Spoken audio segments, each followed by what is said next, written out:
आज आपण करणार आहोत मुळ्याची भाजी। मुळ्याची भाजी करण्यासाठी हिरवी मिरची, लसूण आणि जिरे वाटून घेतलेले आहेत।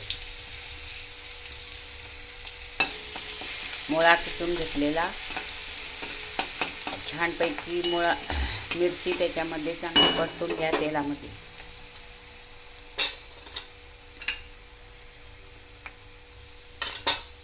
हरभऱ्याची डाळ भिजत घातलेली आहे।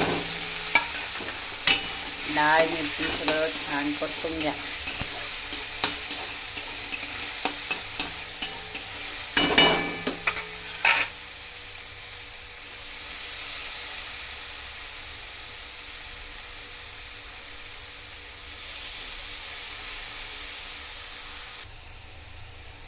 दहा मिनिटे वाफेवर ठेवून मुळ्याची भाजी तयार झालेली आहे।